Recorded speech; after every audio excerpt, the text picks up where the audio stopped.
deri 18 vjeç ka ecë, pastaj s'ka ecur fare. Diagnostika e këtyre ishte deri 20 vjeç, 18 vjeç me jetu. Mu duket kanë arrit me dashet me majtë dhe tani. E kompanu kuptohet, ç'a me bon. Unë jam e divorcuar me bashkëshorti, jo e dhunuar, po shumë e dhunuar. Edhe djalin e smut e ka dhunuar. E përplas me kokë në tokë dhe djalit i bushoi gjakun nga hund. I dhunshëm jashtë mase, sepse donte t'ja mirë te pensioni.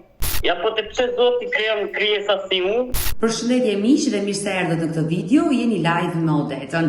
Ditën e sotme me live-in tim ne do shkojmë në Belgjik, do lidhemi me një zonjë, ai quhet Merita Elezaj, e cila është nëna e 2 fëmijëve. Në fakt Merita Elezaj do të denoncoj kushurinë e saj pasi ky i fundit e mashtroi duke i marrë një shumë parash dhe sot jo vetëm që e ka bllokuar në të gjithë numrat e celularit dhe në rrjetet sociale, por e kërcënon atë së bashku me të birin. Por nuk do të jetë vetëm ky denoncimi që do të bëjë Merita, kjo nën e vuajtur ditën e sotme, dhe pse për vitesh jeton në Belgjik, jeta e saj, le të themi, ka qenë bardhësi. Por me një rehab dritare dhe ftoi me njerë zonjën Merita. Merita, përshëndetje nga Tirana. Përshëndetje dashur, përshëndetje. Unë i kam lexuar mesazhet e tua dhe me sa kuptova ke një problem. Problemi, unë faktikisht kam një problem me një person në Shqipëri. Ti vetë ku jeton? Unë jetoj në Belgjik. Je në Belgjik? Po. Dhe para një viti, kontaktoj me një person që e kam paka shumë nga anë e mamit, nga anë e familjes mamit. Po. Dhe unë i them personit se doja të vija në pushime në Shqipëri dhe i thash, a ka mundësi të më rezervosh një hotel? Por me personin që foli i bie ta kesh kushurir, gjakun tënd. Pak të lartë, qunin e kushirit mamit. E qartë, po? Dhe çfarë ndodhi më pas? Personi tani i thash unë më rezervoj një hotel, se nuk i dija se si funksionon në Shqipëri. Dhe më tha, sa do të rezervoj një hotel, po tha, kam dhe një problem tjetër, më tha mu, dua të fuz do dokumenta për tikur për Anglisa dhe më duhet një 600 euro kredit borx. Po, para borx. Po, edhe unë i dërgova lekët borx, ka sa të shkoj në Angli, ditë muajin e parë që do punoj, do t'i dërgoj. Pastaj ne i quam dhe 800 euro rezervim për hoteli. Pra, ti me pak fjalë i dërgove 800 euro për hotelin që ai do të rezervonte për të bërë ti pushime, dhe kjo gjë kur ka ndodhur? Çfarë kohe? Në 2023. Verën e vitit 2023. Po, qershori i 2023. E qartë, dhe ndërkohë ai të kërkoi dhe 600 euro para borx që ti ja dërgove për të siguruar që ai të udhëtonte drejt Londrës. Po, eksakt. Pastaj kur erdha unë në Shqipëri, po i them rezervoj një hotel që mos ketë shkallë, se kam një fëmijë invalid që s'mund ta nxjes në shkallë. Ekipo më premtonte mos ke problem, mos u shqetëso. Okej, thash, unë nuk u shqetësova. Kur erdha atje, hoteli më doli me shumë shkallë, do me thamë, dhe ascensori ishte shumë i vogël. Dhe lekët, tani ajo e hotelit do të më mbante në lekët, se refuzova në hotelit, tash nuk është i përshtatshëm për mua. Dhe zonja do të më mbante edhe 800 euro dhe ki 600 euro që ja dash kredit. Por 600 euro aja dhe kushuririt tënd ti? Po, 600 euro dhe dash kushuririt tim dhe 800 euro për hoteli. Po. Rezervim para. Por çfarë ndodhi? Do me thënë, ti kur vajte nuk pranove të rije në ato hotel dhe kërkove që ato 800 euro ti kthente pas pronarja e hotelit. Po, ti kthente pas dhe tani ki kushirin nuk do të futim ndërmjet, po ma dha adresën e zonjës, shkova, ja mora unë, ajo refuzonte të më mbante të gjitha, po unë i thash jo, mi kthej, do të më kthente 400 të mbante. Për çfarë qyteti në Shqipëri bëhet fjalë? Në Tiranë. Por pse pushimet në Tiranë do i bëje ti? Doja krija pak kohë në Tiranë, të gjeja një hotel sepse kisha dhe kafsh me vete dhe nuk doja që të ngelja në rrugë. Pastaj për pushim kemi shku prapë, kemi rrit me kohë të tëra në dek, po jemi sti prapë në mësim. Kur virri shumë gjatë, vini muje gjysë. E kuptova. Dhe në Tiranë ti kape këto hotelin. Ndërkohë, çfarë ndodhi me këto para? Ti dha zonja? Zonja mi dha, do të t'i mbate 400 do të t'mi jepte, po unë thash, nuk jam fut fare në hotel, nuk mund të mbajsh, një përqinjet vogël thash, po jo 400, 200. 200 i mbajti, 600 mi kthej. E kuptoj. Po, e thira dhe polici në fakt, që thash, zonja apo refuzon për të mi dhënë lekët, dhe pastaj i kthej 200, vetë i mbajti 200, po për 200 euro nuk bëra problem. E qartë. Le të themi thjesht fakti që ti kishe rezervuar kohën përpara në ato hotel dhe ajo e kishte pronotuar ato dhomë për familjen tuaj, ti nuk qëndrove, ajo të mbajti 200 euro nga shuma totale që ti kishe paguar. Po. Pastaj mora një tjetër hotel tek Nisemishi. Po. Në Tiranë. Po. Edhe me këtë tjetrin u shkova në agjenci dhe agjencia agjencia i mori përsipër duke e rregulluar. Po, të lidhte me një hotel me kushtet të cilat ti doje, se kishe një fëmijë invalid, por kishe edhe kafshë shtëpiake. Këtë punë e rregulluar. Problemi ishte që unë telefonoj zotris që të më ktheje borxhi 600 euro dhe refuzon. Nuk do. Unë fakti mora nga konti djalit ja shova. Kushuriri juaj? Po, kushiri im refuzon. Unë i mora parat nga konti i djalit dhe ja dërgova. Dhe tani më kërcënon, nuk i kam mbyllur me telefona me gjitha adresat. Por si, a i kam britur në Londër? Jo, ishte në Tiranë, më thamë. Dhe parat që ti dhe borx për një kohë të caktuar, a i nuk t'i kthen më? T'i kthen më. Kam dhe dokumente që ja kam dërguar me Western Union. Por pse të kërcënon? Thot nuk ti jap tani. Mos më hajde me i kërkuar lekë fare, thot. Por s'ke mundur do të lidhesh me kushurinjt e tjerë që i keni të përbashkët me prindrit e ti për të kërkuar këto parat që ti i ke të djalit të sëmur? Pas ka marrë kredit kudo ki tani. Ki qenë ka njeri problematik, pas ka marrë plot kredit të gjithë familjarët. Unë arrita të kontaktoj me baban e ti. Po. Baba i ti thot nuk mbush, thot s'kam qivojon se s'mbush. Po tani si s'mbush djali rritur me grua dhe familje. Me kam, me dur, nuk mbush ka fëmija, unë besoj se dhe prindit janë si fëmija, se s'ka mundësi, se ata unë i konsideroja si njerëz pjekur po, nuk e disha që janë, nuk më tha ku se çfarë persona ishin. Por sa vjeç është ky kushuriri juaj që u ka marrë këto para borxh dhe nuk ja kthen? Po duket se është 30 e sa vjeç, 34 vjeç, më shumë. Por nga qershori 2023 që ti ja dërgove këto para dhe deri më sot, ti s'ke mundur do ta takosh nga afër dhe të flasësh? Kur isha në Shqipëri, për pushime, i shkova unë, ka nuk i kam tani për tani. Dhe më kërcënonte dhe i thash, po mirë, kur ti kesh, mi dërgo. Sa e mori veç, unë ika nga Shqipëria, më mbylli gjithë telefonin dhe ik më tha mu qerosa se nuk t'i jap dot ato lekë. Sa mos më hajde të shtëpia, po e erdhe sa ka mundësi sa dhe të qelloj, të vrasë, dhe prandaj nuk të shkoj te dera tjetri. Por pse se ke denoncuar në polici? Sepse thjesht fakti që ai të ka marrë disa para borxh dhe nuk t'i kthen sot dhe mbi të gjitha të kërcënon të ka thënë nëse vjen te dera shtëpisë time unë do të gjuaj, pse nuk e ke bërë një denoncim në policinë e Tiranës? Unë zbëra më denoncim se nuk kisha dhe shumë kohë tash. Ai tash mos kupton me vetëm mi dërgoje se po i lë një afat, po ai tani nuk e di, unë do vi prapë në Shqipëri, nuk e di a funksionon që ta thirrri prapë policinë, se si funksionon atje. Po patjetër, nëse ky person të sjell ende probleme për këto para që janë të tuat, ti mund ta denoncosh në polici, ke të gjithë drejtat e plota, të drejtat e tua, ti drejtohesh uniformave blu dhe ta bësh një denoncim në polici. Ky person në Tiranë jeton?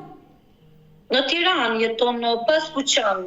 E dashur Merita, Patjetër, nëse ti vjen në Tiranë verën e këtij viti, drejtohu policisë për ta bërë një denoncim. Ti më the që ky person jeton në Tiranë në Paskuqan dhe le të themi deri më sot i ke të humbura këto para nga ai. Deri sot i kam të humbura. Fola me nusën e Xhaxhait, zotërisë, dhe thot, ki zotëria thot ka marrë borx kudo. Dhe unë i thash, tani nuk më intereson sa ai shtëpi ka. I ka gjitha kushtet, s'është e drejtë mbash lekun e tjetrit, i thash. Mirë po tha, ajo thot ku të vi vetë, tha se nuk, unë e thash vetën se më shkoj te shtëpia se kam frikë. A ke ti? Unë kam provë, kam dokument. A ke ti një numër telefoni të këtij personi? Kemi numrin, po e kam mbyllur, nuk përgjigjet. Kemi dhe adresën ku ka një mail këtu në Viber. Do t'i çoj unë do t'i dërgoj unë në këtu në adresën tënde. Por ai ty të ka bllokuar nga të gjitha këto numra telefoni nga rrjetet sociale. Të ka bllokuar që mos ketë asnjë komunikim me ty. Jo asnjë komunikim. Sa isha në Tiranë, thonte mua, jam në Itali, po vi ka për Belgjik, do shkoj në Angli, kujdo që ma përziu mu, dhe unë mendova që vërtet është largu. Kur edhe unë e këtu, thot, jo janë në Shqipëri, tha, po ato lek nuk t'i japë. Po me dhe të shtëpia, thot, do të ndodhe e papritura. Edhe ne kena frikë tani mua afru. Merita, mua më vjen shumë keq që këtë gjë ta ka bërë kushuriri juaj. Po. Sido që ti jetësh një kushuriri i largët, por është gjaku i familjes tuaj, ti i besove këtij personi, por që nuk e njihje mirë. Nuk e njihja, unë e kam lënë të vogël dhe nuk e dija që ishte kaq mashtrues, që mashtronte të gjithë. Dhe mua më gënjeu se më tha, më duan ta për një vizë, kam futur një vizë, do ikin në Angli apo gjumë, dhe unë e besova. Me bashkëshorten e tij ke mundur do të flasësh? Jo, me bashkëshortën nuk e njoh bashkëshortën e tij. Sa kohë u bë që ti nuk ke asnjë lloj kontakti me këtë person? Unë që në pushimin kur ika në 2023, në fund të gushtit? Të 2023-shit. Unë nuk ktheva për Belgjik, që nga i moment e mbylli telefoni, mbylli gjitha. Dhe ti nuk ke asnjë lloj kontakti më me këtë person? Jo, asnjë lloj kontakti. Tani u alipi gjithë njerëzve që e njohin numrin e tij, nuk ma japin dorë se thotë i ka ndryshuar.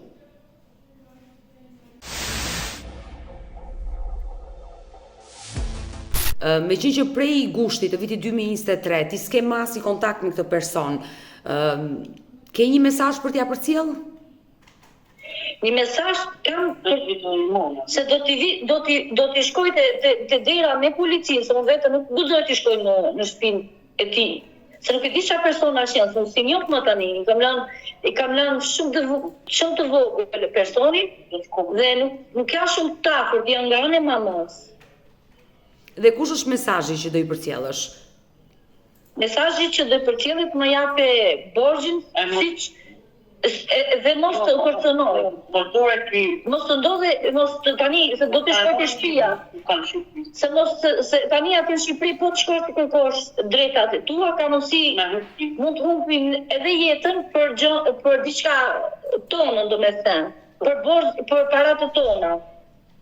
E qartë, e kuptoj. Unë uroj dhe shpresoj që Zoti të na dëgjoj, të reagoj, të ndërgjegjësohet dhe ato parat të t'i kthej 600 euro që t'i ka marrë, ose në të kundërtën ti do i drejtohesh policisë dhe unë do të ndihmoj për ta bërë këtë denoncim dhe ai do t'i ketë më vështirë, do t'i ketë më të vështira punët.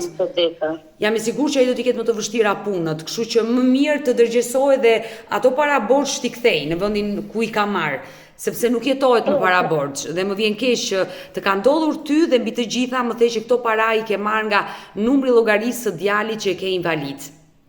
Po, dhe problemi është Odeta se zotëria punonte edhe mamaja e tij, edhe ki zotëria punonte dhe gruaja e tij. Kurse babai tha është në pension. Tani i kanë kushtet sa për të kthyer 600 euro. Me kisha kërcënu. Se ma e kisha dhe kërcënu. Ndërkohë dëgjoj zërin aty, është djali juaj? Po. Ta ktheni sekond? Po. Përshëndetje. Si je? Mirë. Je mirë me shëndet?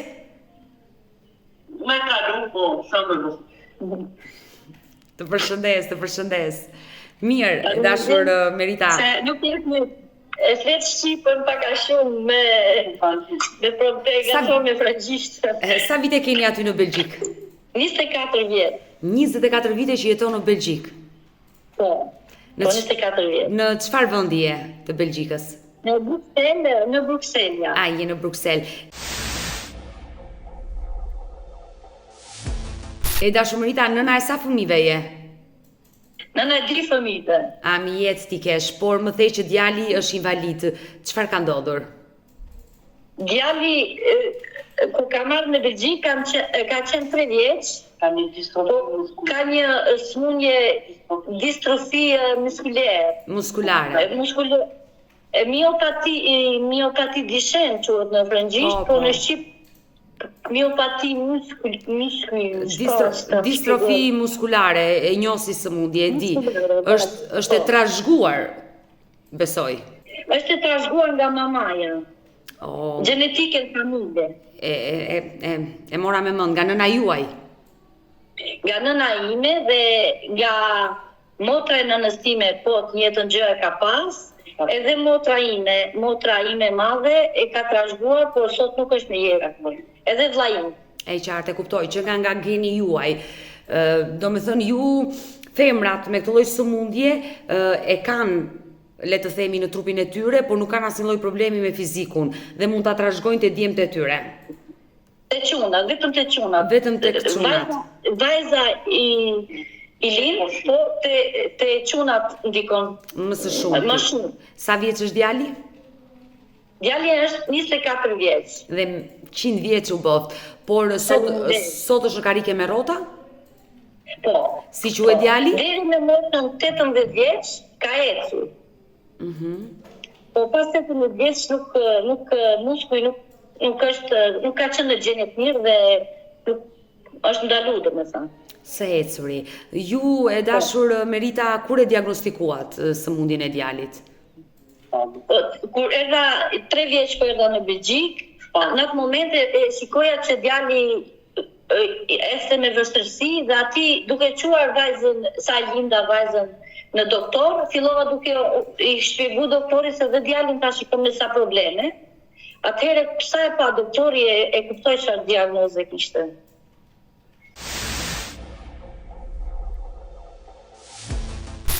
Është mjekuar nga ajo moshë deri në 18 vjeç apo asnjë lloj kurimi? Po, kanë mundu, kanë bërë gjitha analizat, gjithë diagnozat me nuk deri 20 vjeç kanë shtyr pjetoje, po më shumë s'dihet pastaj. Pra, deri në moshën, po më thuaj, 18-20, ai ka ecur, ka mundur të eci dhe më pas Jo, deri 18 vjeç ka ecur, pastaj s'ka ecur fare. Dhe është në karike me rrota prej 4 viteve, sa i bie 6 viteve. Doktori na tha që deri moshën 18 vjeç mund të jetojë, pastaj jo. Po akoma është fal Zotit, është akoma mirë. Mos ma thoj këtë gjë përpara djalit. Po është dieni djali, se me rregullin evropian ja ka shpjeguar. Është rritur tani, është ambjektuar, e din se jeta është kështu, janë të gjëra se si kemi ne mborë. Përpos problemit të parave që kushuriri ka marrë borxh, kjo nëna tregoi se ka djalin e rritur që ka ngelur një karike me rrota për shkak të një sëmundje të trashëguar nga ana e Meritës, nga nëna, nga gjyshja e tij. Unë dua që të lidhem në këtë moment edhe me Julianin për të dëgjuar edhe zërin e tij, por për të na treguar rreth kësaj sëmundje dhe çfarë i kanë thënë mjekët aty në Belgjik. Julian, zemër, përshëndetje. Më thanë nëna juaj dhe në fakt më erdhi sinqerisht shumë keq, që sa vite u bë që jeni në atë karike me rrota? Që 8 vjeç. 18 vjeç nuk e sa më. 18 vjeç, bie 7 vjeç. Po, 7 vjeç. 7 vite që ndodhesh fatkeqësisht në atë karike me rrota. Ka qenë i vështirë momenti kur mësove që do ulesh në atë karike dhe nuk do ecje më? Isha pak djeni se këtu të qendrat se këtu në Belgjik janë sfidu me këtë smundje, se ka përpullësi ka 1000 persona ku e kanë. Me këtu rritë, ma kanë shkëbu shumë herë ku o smundje ku ta me du të më përgatit ku ka mundësi më këtë si mo. Ka përnë psikologjik i përgatit. Pra, aty në Belgjik, nga ana psikologjike, le të themi psikologët dhe mjekët të kanë përgatitur që do vi një ditë që ti do ulesh një karike me rrota. Po. Me ato në që në qartë se ato diagnostika e këtyre ishte dhe 20 vjeç, 18 vjeç me jetu. Mu duke kanë arrit me i daset me majtë dhe tani. Falë Zotit ti jeni jetë dhe unë të uroj dhe 100 vite të tjera të jetosh dhe mos do dhe asgjë e keqe me jetën tuaj, por diagnoza e sakt, ju e dini çfarë keni? Në qishtë ma qartë në distrofi muskulare. Po, dhe ato ndahen në disa grupe, ju kujt grupi i përkisni? Kjo është 12 grupe. Unë jam shumë miopati kupët forca e musklit, e kompet. Muskujt do psohen dhe ti nuk ke mundësi dhe fuqi për të qëndruar në këmbë, e kuptoj. Nuk prodhon protein. Nuk prodhon protein e degradohet me kohë. E kuptoj, me kalimin e viteve mos prodhimi i proteinës trupin tënd bën që muskujt të degenerojnë, të dobësohen dhe e pamundur për të ecur në këmbë. Por i dashur Julian, kur i ndjeve dhimbjet e para në trup ose problemet e para, le të themi?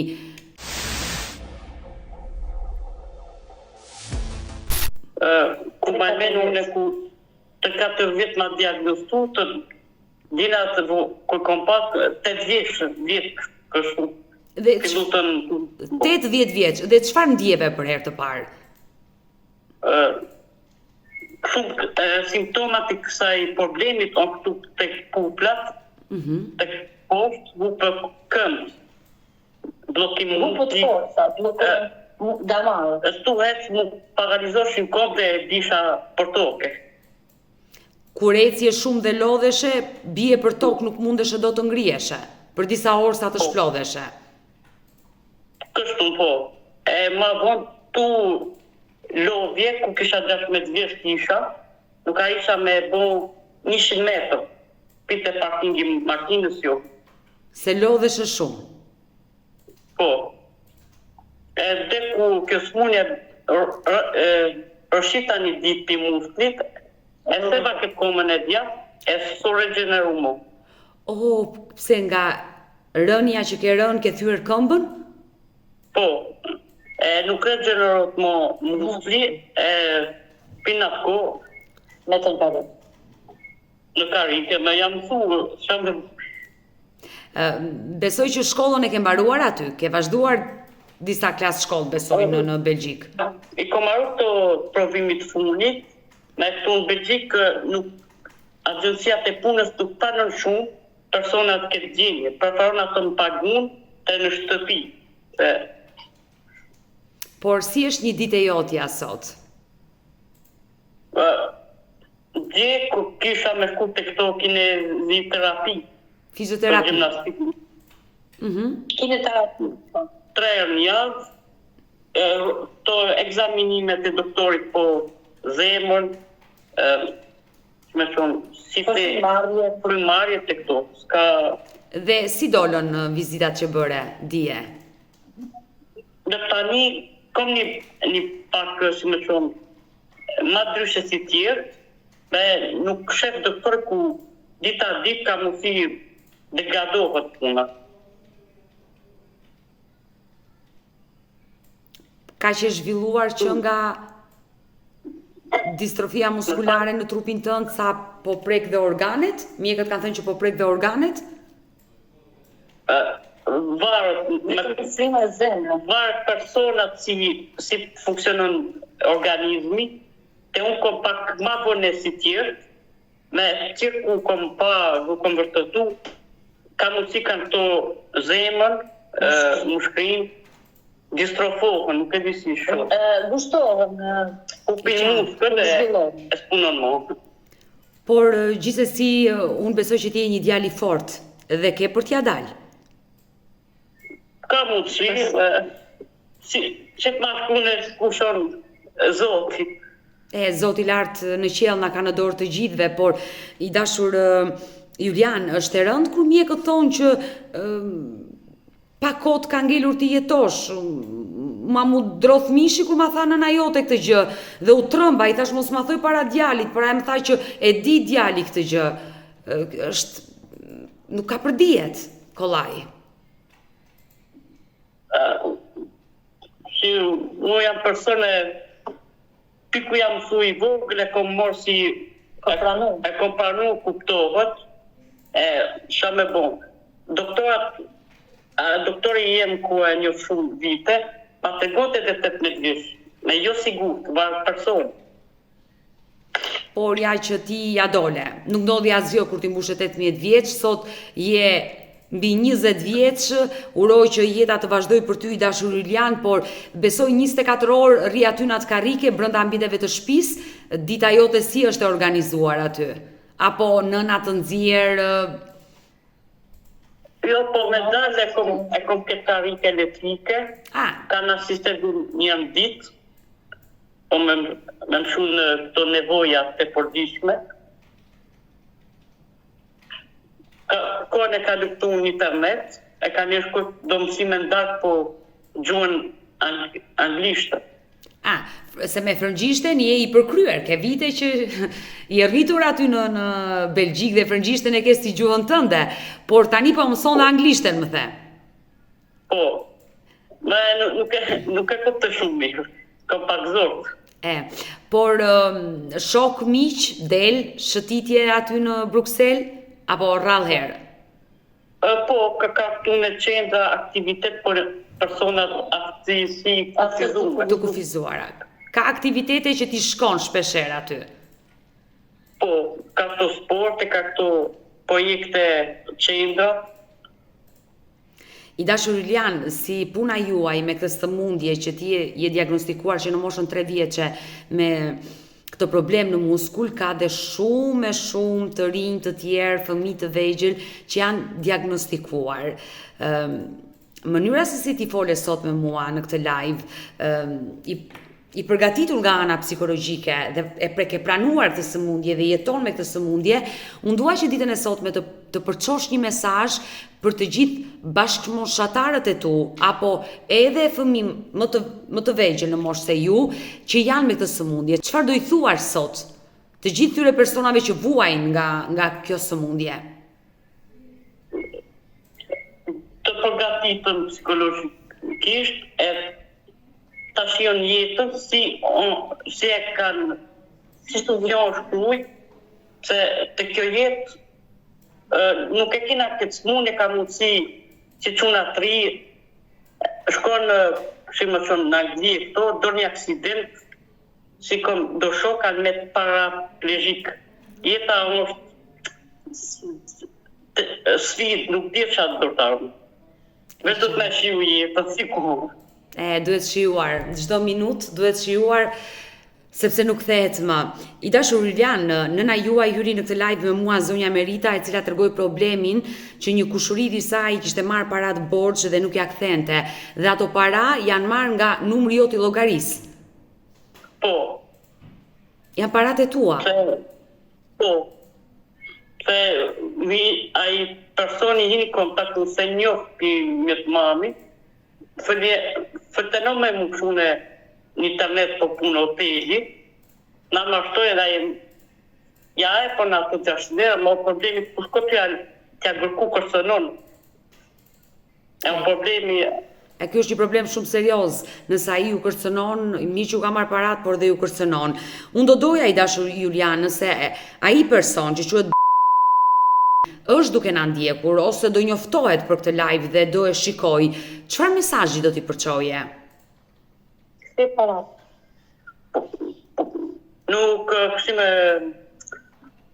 Problemi jonë që jam person invalid, a i ka një shansë ku njërë si unë nuk e kanë. Për mu, pasuret me madhë të kesh këmë, të koshi i lirë, mos varës për tjetëri. E o problemi Unë jam mësu me këtë të time, o problemi e noj mos do person ta pini e Zoti. Ta dënoj e Zoti. Do t'i vunu me plagos e ta prishe jetën, e në vetën. Mua më vjen shumë keq që sot dëgjova historinë tënde, që ndodhesh në atë karike me rrota. Më vjen mirë që jeton në Belgjikë dhe aty ke marrë shërbimin e duhur, qoftë fizik edhe psikologjik, që është më i rëndësishëm, e ke pranuar të sëmundje, jeton me këtë sëmundje dhe Zoti të dhënë forcë për ta përballuar. S'ka tjetër rrugë, du të me bëhe i forte, me përballu dhe fund. Dhe këtë marrone jetat, nuk e dja sfida, ku du të marrë i dhe fund. Bravo. Jeta na përplas me shumë vështirësi, por ne nuk duhet të dorëzohemi. Duhet të vazhdojmë të ecim përpara dhe të përballojmë të gjitha ato të këqija që na vinë në jetë. Kështu që të falenderoj i dashur Julian, të falenderoj që të pata në këtë live dhe të përqafoj nga Tirana. Përshëndet ditë mirë. Të përqafoj zemër, të përqafoj. Ndërkohë e thashë në fillim të programit që kjo nën ka bërë një jetë shumë të vështirë në Belgjikë dhe ditën e sotme do flasi dhe për jetën e saj, për partnerin, babain e Julianit dhe babain e vajzës së saj, se si e ka keq trajtuar dhe mbi të gjitha, jo vetëm atë, por dhe Julianin kur ishte në karike me rrota. E dashur Merita, më vjen shumë keq, e di që je një nënë e plagosur. Po ka shumë nëna të tjera që kanë jetin dhimbje. Ju keni dhe një vajzë tjetër apo një djalë? Kam edhe një vajzë tjetër. Më thek, edhe vajzën. Vajza është më e vogël. Në zonë e vogël 3-4 vjeç më vonë. Po dhe komshin që e kam këtu, të kjo shtëpia ku jam tani, edhe ajo ka djalin të jetën smundje si djalin. E kuptova. Është marokene. E kuptoj. Ndërkohë ti Merita nuk punon, besoj je 24 orë në shërbim të djalit. Jo, punoj, po është punë kështu e pa deklarume dhe është punë për me smenetish veç shtëpinë, do të punosh që të angazhohesh. E kuptoj. Po jo, as nuk të vëz, as në deklaret. Shërbim me djalin. Pjesa më e madhe e ditës kalon që ti shërben djalit. Po,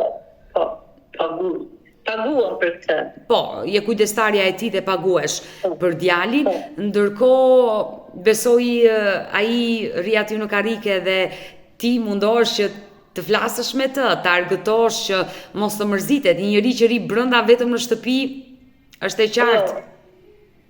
Po, me vin dhe asistencia, ka dhe psikolog, ka dhe aktivitetet të ndryshme, domethënë, që kur është shumë ftoft nuk dalin, por kur është koha e mirë e përfiton në sinema, në gjërat, në aktivitetet më të lundshme, domethënë. Bën një jetë normale, le të themi. Si gjithë të tjerët, dhe pse është me aftësi të kufizuara, ai shkon dhe argëtohet në të gjitha vendet që i kanë vendosur të gjithë tyre personave me aftësi të kufizuar që kanë aktivitete besoj të programuara çdo javë dhe djali juaj i ndjek. Djalit i kanë të gjitha. Kjo është e qartë, jeton në Belgjikë dhe është i fat i madh për djalin tuaj që jeton aty, se nëse do jetonte në Shqipëri. Në Shqipëri faktikisht janë kushtet shumë të komplikuara. Shumë. Njerëzit cilët janë me aftësi të kufizuara në vendin tonë vuajnë shumë. Nuk ka një karrocë gjën më minimale, një karrocë të thjeshtë për të lëvizur nga dhoma në kuzhinë apo për të shkuar në tualet, dhe jo të mendosh të kenë një karrocë elektrike, të jenë të pavarur, të kenë rrugën e tyre dhe të dalin në qytet dhe të argëtohen. Kjo gjë nuk është bërë ende në Shqipëri dhe është fat për ju që ndodheni aty në Në Shqipëri është shumë kur erdhëm në vitin 2023 e pam se ishte komplet ndryshe sistemi atje. E vështirë për të gjitha njerëz që kanë probleme. Edhe opinioni pak ishin pak edhe jo gjithë, po ishin pak para gjikusi. Qa ishin këto me këto problemi kufizum. Ne na kanë një prit mirë, po them e mbashin pak të mbyllur shkretët. Kjo është fatkeqësi, jemi në shoqëri paragjykuse. Duam apo s'duam? Jo të gjithë, po them edhe prindit e kishin përsor një paki, domethënë. E qartë.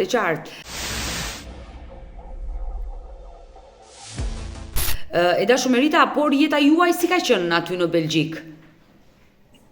Jeta ime ka pasur ato sakrificat e shumta, po nuk do t'i përmend se janë shumë dhe nuk mund të gjej fjalë se janë shumë, po jeta ime ka qenë shumë e vështirë dhe akoma është e vështirë, po jam mësuar me këtë lloj vështirësie.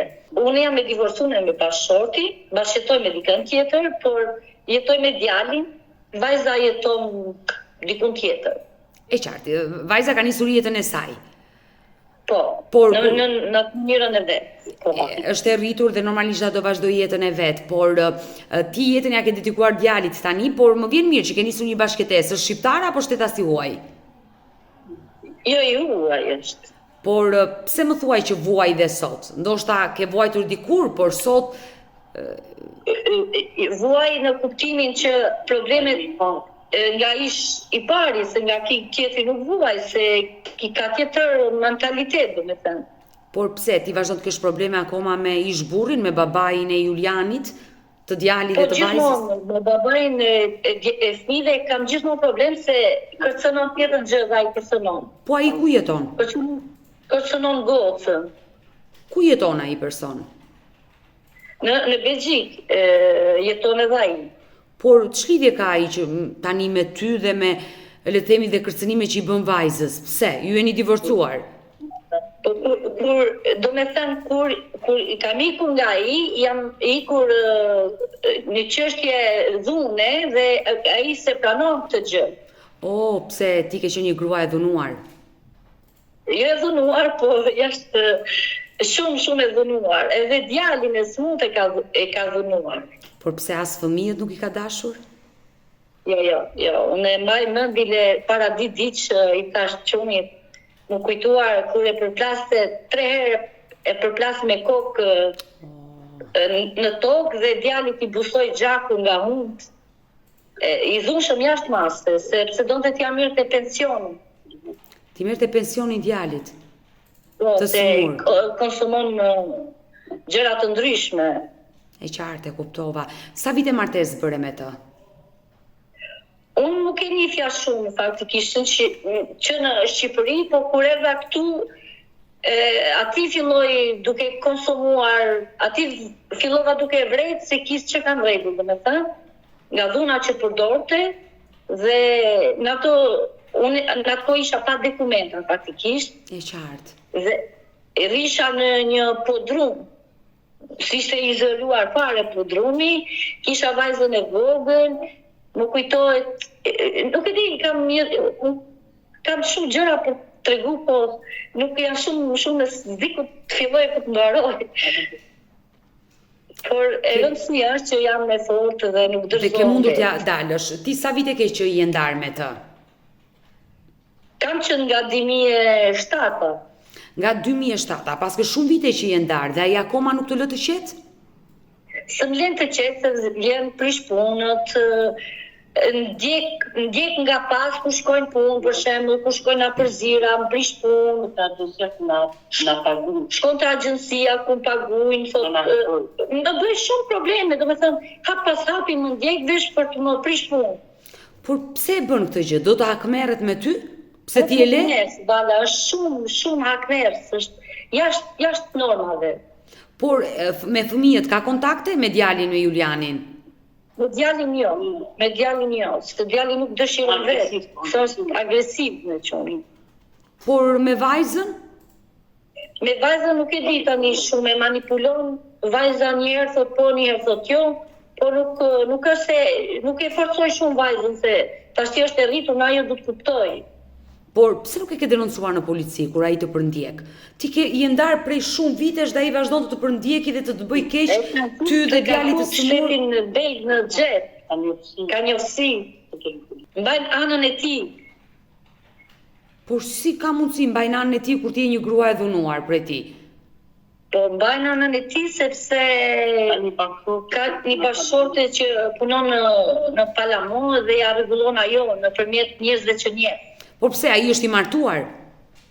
Po, është i martuar, ka një tjetër dhe ka një fëmijë. Por ai pas ka vazhduar familjen, jetën dhe vazhdon merret me ty akoma?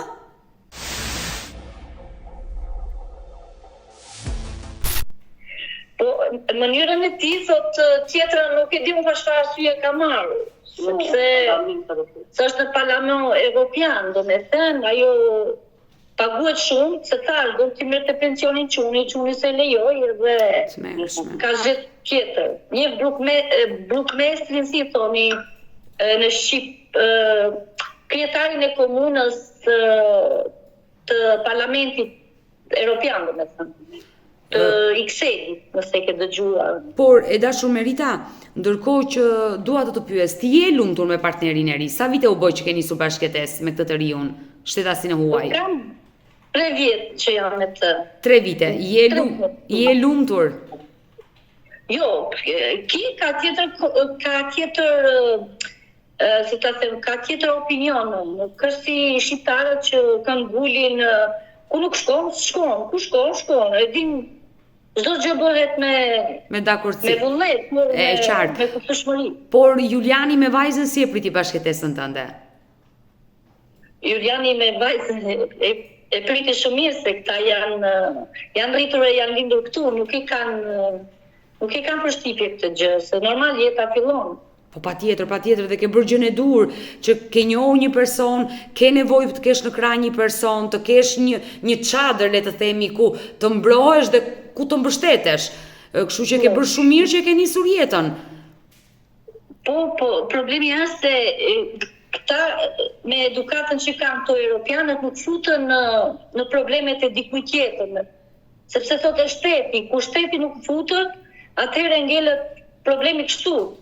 Ma mbje shumë keqe, dashur Merita, që dëgjova edhe këtë pjesë tjetër të historisë së jetës tënde, që pas ke vuajtur kaq shumë me burrin tënd të parë, je dhunuar, ai ka keq trajtuar dhe fëmijët, edhe pse ke vite që je divorcuar, ai vazhdon të përndjek, të bëj keq, dhe nëse të gjitha këto janë të vërteta, turp ti vi aty. Vetëm baba nuk quhet ai person.